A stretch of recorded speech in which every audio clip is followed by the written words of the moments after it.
My name is Stella, and until one accidental message, I truly believed my family loved me. That night, I was standing alone in my kitchen, exhausted after a long day, calculating bills I was about to pay their bills, like I always did. Then, my phone buzzed. A video message from my stepmother. I almost ignored it. I thought it was a mistake. A family clip. Something harmless. Instead, I heard laughter. She should be grateful, my stepmother said. Then my father's voice followed. Calm and cruel. A pathetic failure. At least she's useful paying our bills. My hands started shaking. They weren't joking. They were relaxed, comfortable, like this was how they talked about me all the time. 30 seconds later, the video disappeared. Message unsent. But it was too late. They thought I hadn't seen it. And that was the moment everything changed. For most of my adult life, I was the person my family depended on without ever questioning whether it was fair. If a problem involved money, it somehow found its way to me. It didn't matter what time it was or how exhausted I felt. My phone would ring, and I already knew what the conversation would sound like before I answered. My father, Richard, always started the same way, slow, controlled, almost apologetic, but never unsure. "Stella, things are a little tight right now," he'd say, as if that explained everything. Just until next month. There was always a next month. Rent that somehow never stabilized. Credit cards that never went down. Utilities that were always unexpectedly higher. And every time, I transferred the money. Quietly. Immediately. Without making a scene. My stepmother, Linda, played a different role. She never asked directly. She sighed instead. "You're so responsible," she'd tell me. "I wish Evan were more like you." That sentence alone kept me trapped longer than I care to admit. My younger brother, Evan, had been finding himself for nearly a decade. He'd enrolled in college twice and dropped out twice. Each time, I paid the tuition because everyone said the same thing. "This time will be different." It never was. Still, I paid. Because if I didn't, Linda would remind me how stressed my father was. Richard would talk about how fragile the family finances were. And Evan, he wouldn't say much at all.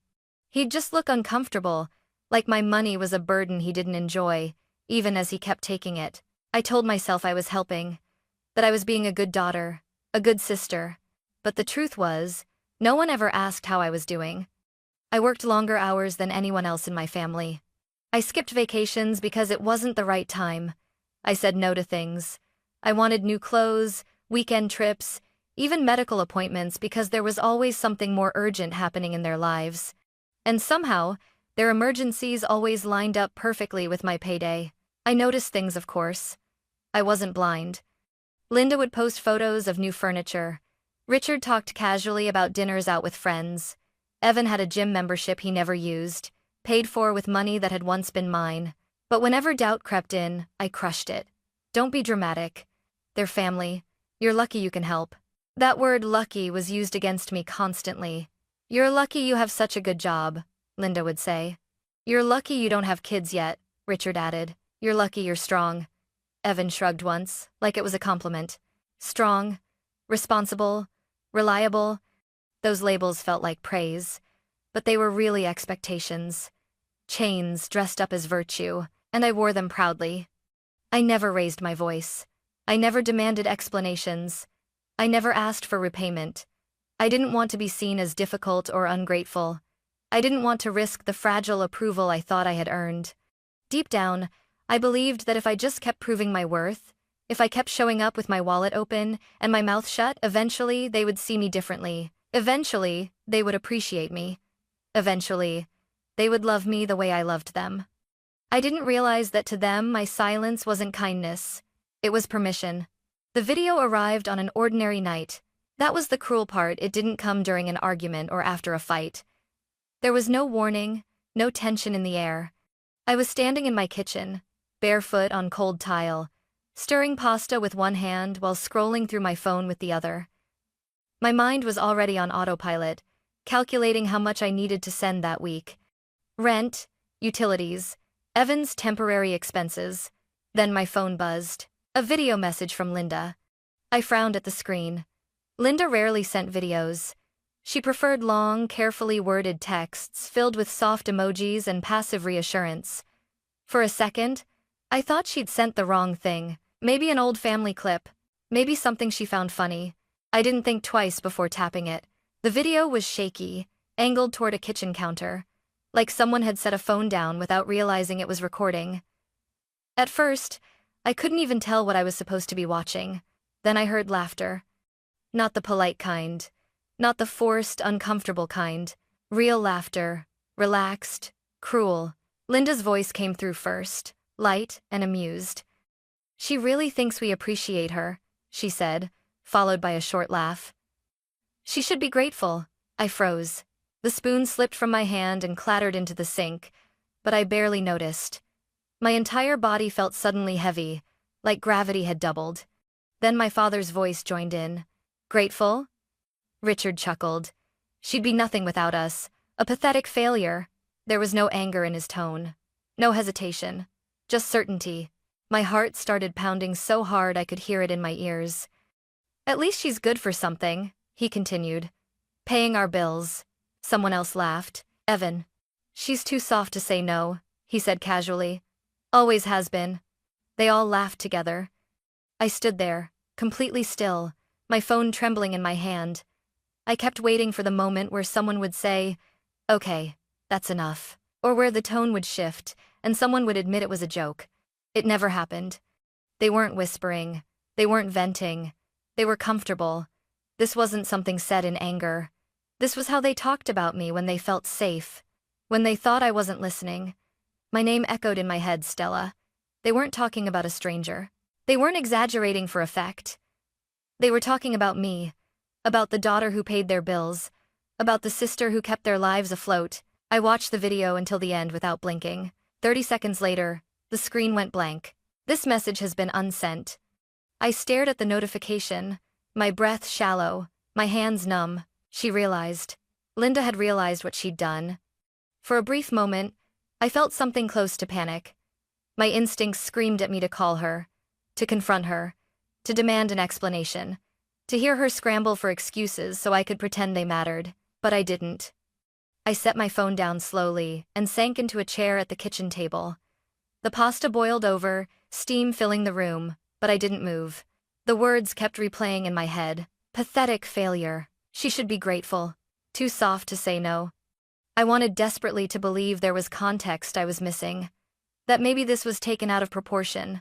That families didn't really think like this about each other. But deep down, I knew the truth. Every ignored boundary, every guilt-filled phone call, every time my needs came last. The video didn't create something new. It confirmed what had been there all along. They thought they'd gotten away with it.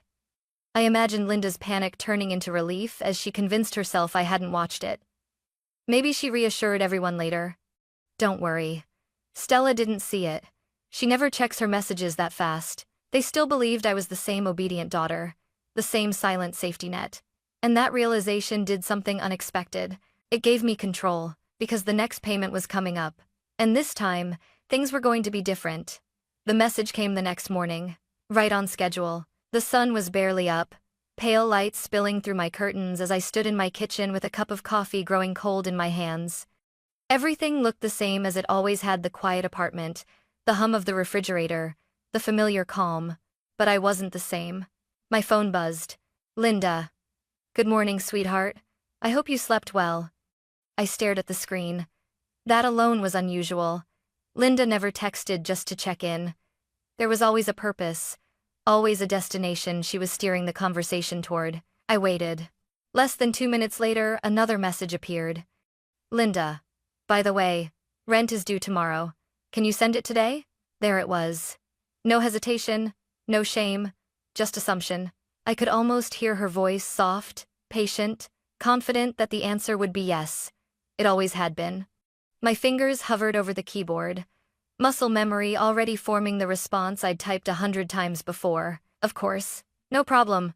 Sorry, I didn't send it sooner." I deleted all of it. My heart was pounding now, loud enough that it drowned out everything else. I reminded myself of the video, of the laughter, of the way they spoke about me when they thought I was invisible. Slowly, deliberately, I typed, "Me. I can't this month." That was it.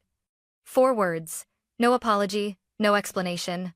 I stared at the message for a full 10 seconds before pressing send. The moment it left my phone, a wave of fear washed over me, sharp and familiar. My chest tightened, and for a split second, I almost grabbed the phone back, ready to fix it, to soften it, to add something reassuring, but I didn't. I set the phone face down on the counter and waited. 1 minute passed. Then 2. My phone buzzed again. Linda, what do you mean you can't? I took a slow sip of my coffee, letting the silence stretch. I had never made her wait before. Not once. The power shift was subtle, but I felt it. Another buzz. Linda. Stella, this is serious. We're counting on you. I didn't respond. Then came a message from my father. Richard, this isn't funny. You know we don't have another option right now. The words hit exactly where they were meant to my sense of responsibility. The familiar pressure wrapped around my chest, urging me to step back into place. I didn't. A few seconds later, Evan joined in. Evan, hey, don't do this. Mom's really stressed. We just need help this one time. One time. I almost laughed. I looked around my apartment at the furniture I'd bought secondhand. The walls I still hadn't painted because it felt unnecessary. The suitcase in the corner that I hadn't used in years. I thought about how many one-times had added up to years of my life. I turned the phone back over. Me. I have unexpected expenses this month. I can't send anything. No apology. No explanation beyond that. The typing bubbles appeared instantly. Then disappeared. Then appeared again. Linda was struggling to find the right angle. Linda. Unexpected expenses? What could possibly be more important than your family? There it was. The guilt. The hook. My hands trembled slightly, but I kept my phone on the table and didn't reply. Less than a minute later, another message came through. Linda, your brother has no way to cover rent. If he gets kicked out, that's on you. On you. My jaw clenched. They didn't ask if I was okay. They didn't ask what had happened. They didn't even pretend to care. I was a solution. A resource. A problem solver. Nothing more. Then Richard sent another message. Richard, we raised you, Stella. We took care of you when you had nothing. Is this how you repay us? The words stung, even though I knew they were false. When I had nothing, I worked 3 jobs. When I struggled alone. They only noticed me once I became useful. Still, old habits die hard. My fingers hovered over the keyboard, aching to defend myself, to explain, to justify. Instead, I locked my phone. The silence that followed was heavy, uncomfortable, like a room where everyone was waiting for someone else to speak first. I could almost picture them sitting together, confused, irritated, trying to understand why their usual tactics weren't working. For the first time in my life, I wasn't rushing to fix things. I was letting them sit with the consequences of my absence. And that scared them far more than anger ever could. Because they were beginning to realize something they had never considered before. I wasn't backing down. And I wasn't coming to save them. The silence didn't last long. That afternoon, as I was sitting at my desk pretending to work while my mind replayed every message from the morning, my phone buzzed again. I glanced down, expecting another text. Instead, it was a voice message from Linda. My chest tightened immediately. Linda almost never sent voice messages. When she did, it meant she wanted something words on a screen couldn't force. Tone mattered, emotion mattered, control mattered. I stared at the screen for several seconds, my thumb hovering over the play button. Part of me wanted to delete it without listening. Another part, stronger, calmer, knew I needed to hear it. I needed to know exactly who she was when she stopped pretending. I pressed play. Her voice filled the room, sharp and impatient, stripped of the warmth she used so carefully in texts. Stella, listen, she began. I don't know what kind of game you think you're playing, but this isn't funny. I closed my eyes. Your father is furious, she continued. Your brother is panicking. You've caused a lot of stress today, and frankly, I don't understand where this attitude is coming from. There it was. Not concern, not confusion, accusation. You have a good job, Linda went on. You make more money than any of us. You don't even need that money. Meanwhile, your family is struggling. Family. She said it like a weapon. And now you just wake up one day and decide you don't care anymore? After everything we've done for you? After all the sacrifices we made? I felt my jaw tighten, but I didn't stop the message. You owe them, Stella, she said firmly. They gave you life. They raised you. And this selfish behavior, this isn't who you are. My heart pounded harder now. Not from fear, but from something closer to anger. Controlled. Focused. Then her tone shifted. Colder. If you really want to be this kind of person, she said, lowering her voice. Fine. But don't expect forgiveness. Don't expect to come crawling back when you realize how much you need us. She paused, letting the silence stretch. Once you cross this line, Linda finished, there's no coming back. The message ended. I sat there, phone still in my hand, the room unnaturally quiet.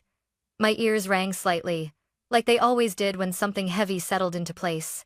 I should have felt scared. That was the version of me they were used to, the one who panicked at disapproval, who scrambled to fix things, who apologized just to restore balance. But instead, I felt calm, not relief, not joy, clarity. The voice message hadn't threatened me with loss. It had confirmed something I already knew. They didn't love me. They didn't respect me. They didn't even see me as a person. I was a function, a role, a walking safety net they'd grown dependent on and entitled to. And the moment I stopped performing, the mask slipped. I replayed the message once more, not because I needed to hear it again, but because I wanted to remember it exactly as it was. No softness, no ambiguity, no room for self-doubt later. This wasn't a misunderstanding. This was the truth, finally spoken out loud. My phone buzzed again, a text from my father. Richard. Last chance, Stella. Send the rent. I stared at the words for a long time. Last chance. The phrase echoed in my head, heavy with years of expectation and control. For so long, last chance had terrified me. It meant withdrawal of affection, silence, punishment. Now, it sounded hollow. I thought about the video, the laughter, the ease with which they dismissed me. I thought about every time I'd swallowed my frustration to keep the peace. Every time I'd told myself this is just how family is. I unlocked my phone. Then, slowly, deliberately, I blocked Linda's number. I blocked my father. I blocked Evan, one by one. The screen felt lighter in my hand when I was done. For the first time in years, there was no immediate demand waiting for me. No buzzing, no typing bubbles, no pressure crawling up my spine, just silence. I leaned back in my chair and exhaled a breath I didn't realize I'd been holding. I thought that was it. I thought that cutting them off would end the confrontation. I was wrong. Because the next morning, just after sunrise, there was a knock on my door, and somehow, before I even looked through the peephole, I already knew who it was. The knock came just after sunrise. Sharp, repetitive, urgent. Not the kind of knock someone used when they were visiting. The kind they used when they believed they had the right to be let in. I stood frozen in my hallway, my phone still face down on the table where I'd left it the night before.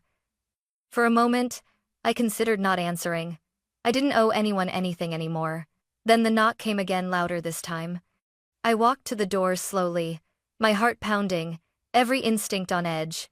When I opened it, my suspicion was confirmed. Evan stood there. His hair was uncombed, his eyes bloodshot, his jaw clenched so tightly I could see the muscles twitching. He looked like someone who hadn't slept, not from worry, but from panic. "Are you serious?" he snapped the moment he saw me. "What the hell is wrong with you?" I didn't invite him in. "Good morning, Evan," I said evenly. He scoffed and stepped forward, stopping just short of the doorway. "Don't do that. Don't act calm like this isn't a big deal. You blocked everyone. Mom's freaking out, Dad's furious." I crossed my arms, leaning against the doorframe. I blocked them because I was done. "Done with what?" he shot back. "Being part of a family?" I let out a short, humorless laugh. "No, being used." His face twisted. "Oh my God, not this again." "This again?" I repeated quietly. "Yes, this victim thing you do," Evan said, throwing his hands up. "You act like we're some kind of monsters just because you help out." "Help out?" I echoed. "I've been paying your rent for 3 years." He looked away. "I paid your tuition," I continued. "Your groceries, your utilities, even your gym membership, which you never use." "That's different," he muttered. "How?" I asked. "Explain it to me." He hesitated, then snapped back. "Because you can afford it." There it was. The truth, unfiltered. So, because I make more money, I said slowly, I'm obligated to support you forever? That's not what I said. That's exactly what you said. He ran a hand through his hair, frustration spilling out of him. You're blowing this out of proportion. That video wasn't even serious. My chest tightened. I met his eyes. I saw it. His face went pale. What video? He asked too quickly. I smiled, but there was nothing kind about it. The one where you laughed while they called me a pathetic failure. The silence between us was immediate and heavy. Evan swallowed. Look. It wasn't like that. We were just talking. Venting. About me. He shrugged weakly. You weren't supposed to hear it. The words landed harder than anything else he'd said. I wasn't supposed to hear it, I repeated. Yeah, he said, defensive now. You know how Mom gets. She jokes. Dad jokes. It doesn't mean anything. I leaned forward slightly. You laughed. His jaw clenched. So what? You expect us to walk on eggshells because you're sensitive? Sensitive. After everything, I straightened. I'm done paying. The words were calm. Final. Evan stared at me like I'd spoken a foreign language. You don't mean that. I do. You can't just cut us off, he said sharply. You're acting like this money doesn't matter. It matters to you, I replied. Not to me. That's selfish, he snapped.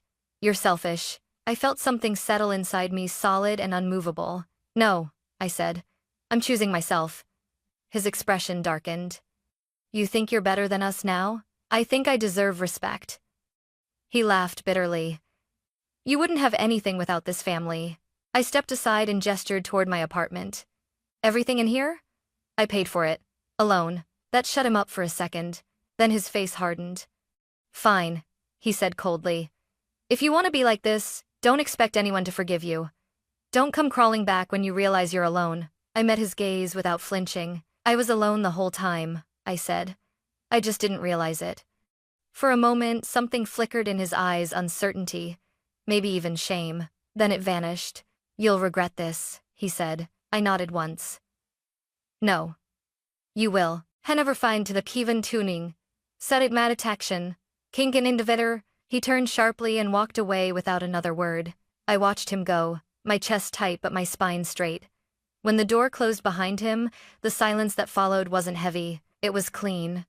I leaned against the door and took a deep breath. That should have been the end of it. But families like mine don't let go that easily. Because later that night, my phone buzzed again, a message from my father. And this time, I knew I wasn't going to stay silent anymore. The message from my father came just after dinner. I was sitting on my couch, lights low, the apartment unusually quiet. For the first time in years, my phone wasn't buzzing nonstop, and that alone felt strange. Then it buzzed again. Richard, we raised you, Stella. You don't get to just walk away. You're making a huge mistake. Come back and we'll talk. Talk. I almost laughed. For years, talking meant listening while they explained why their problems were mine to solve. It meant swallowing my instincts and opening my wallet. It meant leaving every conversation feeling smaller than when I entered it. This time, I didn't feel small. I felt focused.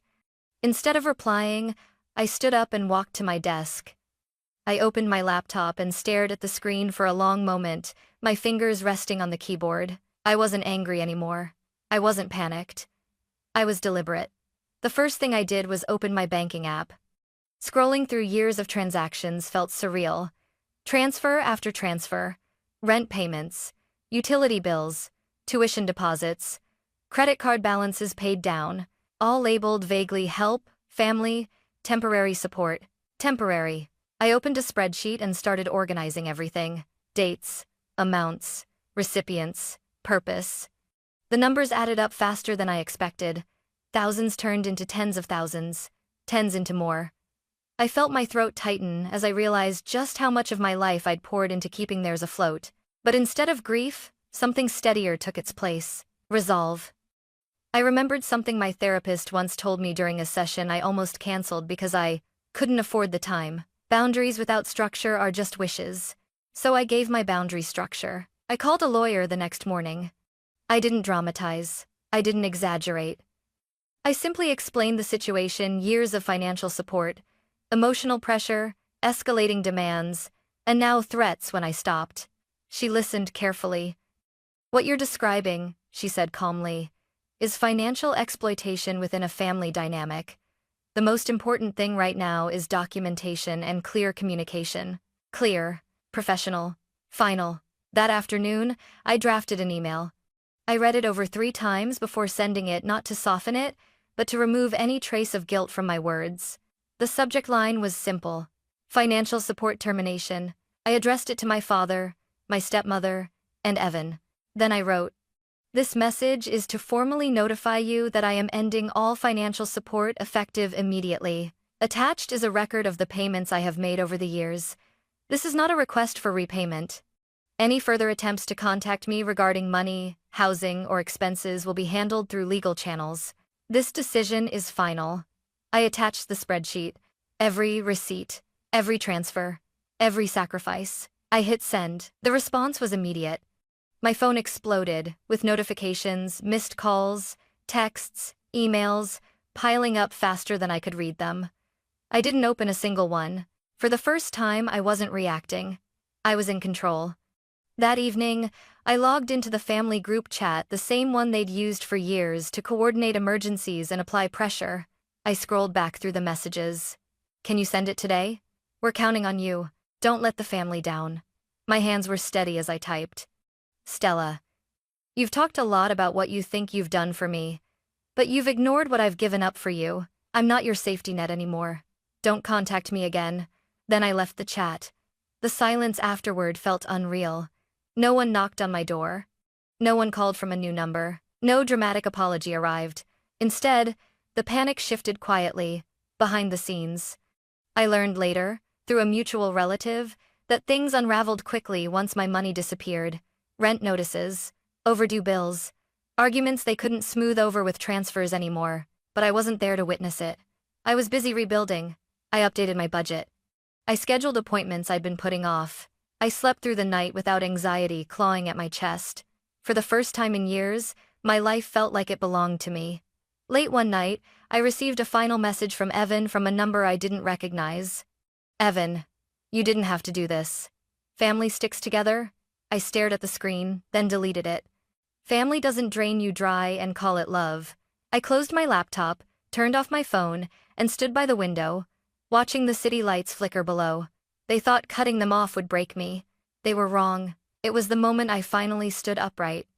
The days after I sent that email were strangely quiet. Too quiet. For years, my life had been measured in notifications, buzzes, calls, urgent messages that demanded my attention before I even had time to think.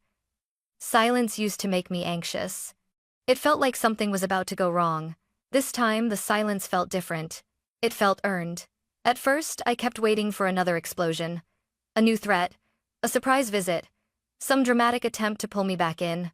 But none came. Whatever panic they were experiencing on the other side of my absence, they were dealing with it without me. And that was new. I learned bits and pieces through mutual relatives carefully, from a distance. Rent had gone unpaid. Arguments had erupted where money used to smooth things over. Linda blamed Richard. Richard blamed Evan. Evan blamed everyone but himself. Without me there to absorb the impact, their problems stopped disappearing. For the first time, I wasn't the buffer. Instead of watching their collapse up close, I focused on something unfamiliar, myself. The first thing I noticed was how tired I had been. Not just physically, but emotionally. The kind of exhaustion that settles into your bones when you've spent years bracing for the next demand. Without that constant tension, my body didn't know what to do at first. I slept longer. Sometimes too long. Other times, I woke up early and just lay there, listening to the quiet. No phone buzzing. No guilt waiting for me. I went back to therapy consistently this time. In one session, my therapist asked me a simple question. "What are you afraid will happen if you never speak to them again?" I opened my mouth to answer and realized I didn't know. I'd spent so long being afraid of losing them that I'd never stopped to ask what I was gaining by keeping them. Space. Peace. A sense of control over my own life. The more time passed, the clearer it became. They weren't reaching out because they missed me. They missed what I provided. And without it, they were lost. One afternoon, weeks later, I found an old notebook in the back of a drawer. Inside were lists I'd written years ago. Things I wanted to do someday when life calmed down. Travel. Take a class just because it interested me. Build savings that weren't already spoken for. I laughed softly at how unrealistic those dreams had felt back then. Now, they didn't. I started small. I booked a weekend trip, nothing extravagant. Just a change of scenery. I paid my bills without anxiety, knowing the money stayed where it belonged. I cooked meals without calculating how much I'd have left afterward. Slowly, I began to feel like a person again, not a resource. That didn't mean it was easy. Some nights, guilt crept back in quietly, wearing familiar disguises. What if they're really struggling? What if you're being too harsh? What if this is your fault? But then I remembered the video. The laughter. The comfort in their cruelty. And the guilt lost its power. One evening, I received an email from my father. No subject line. Just a few short sentences. You didn't have to embarrass us like this. Family matters should stay private. I stared at the screen for a long time before closing it without replying. He wasn't apologizing. He was angry that the dynamic had changed. And that told me everything I needed to know. I realized something important during that moment. Closure doesn't always come from conversation. Sometimes it comes from understanding. I understood now. They didn't lose a daughter. They lost control. And I didn't lose a family. I lost a burden I'd been carrying alone. As the weeks passed, the fear that once dominated my thoughts began to fade. I stopped flinching when my phone rang. I stopped rehearsing explanations in my head. I stopped waiting for permission to live my own life. I wasn't healed, not completely, but I was healing. And for the first time, that felt like enough. It's strange how freedom doesn't arrive with fireworks. There was no dramatic final confrontation. No tearful apology. No moment where everything suddenly made sense. Freedom came quietly. It showed up in small things like waking up without dread, or checking my bank account without feeling guilty. It appeared in the way my shoulders finally relaxed, in the way my phone could sit untouched for hours without sending my heart racing. For a long time, I believed that walking away meant failure, that cutting off my family meant I was weak, selfish, or ungrateful. I know better now. Walking away didn't mean I stopped caring. It meant I stopped sacrificing myself to prove my worth. I learned that love doesn't demand silence. It doesn't punish boundaries. And it doesn't laugh behind your back while taking from you. What I experienced had a name: financial exploitation, emotional manipulation, control disguised as family loyalty. Naming it didn't make it hurt less, but it made it real. And once something is real, it can be addressed, protected against, and healed. With professional guidance, I put safeguards in place. I changed how I handled communication. I learned that boundaries aren't walls meant to punish others, they're doors you choose when to open. And most importantly, I learned that protecting yourself is not an act of cruelty. It's an act of responsibility. There are days I still think about them. Not with anger, but with clarity. I wonder how long they expected the arrangement to last. I wonder if they ever truly believed I would leave. But those questions don't control me anymore. My life is fuller now, not because it's perfect, but because it's honest. The time, energy, and money I once poured into keeping others afloat now goes into building something real, something stable, something mine. I'm learning what it feels like to live without fear of disappointing people who never intended to see me as anything more than useful. If you're listening to this and seeing yourself in my story, I want you to know something. You are not selfish for setting boundaries. You are not cruel for saying no. And you are not broken for choosing yourself. Family is not defined by who takes from you. It's defined by who respects you when you stop giving. They called me a pathetic failure. But the truth is, the moment I stopped paying for their lives was the moment I finally started living my own. And that choice, quiet, firm, and unapologetic, was the strongest thing I have ever done.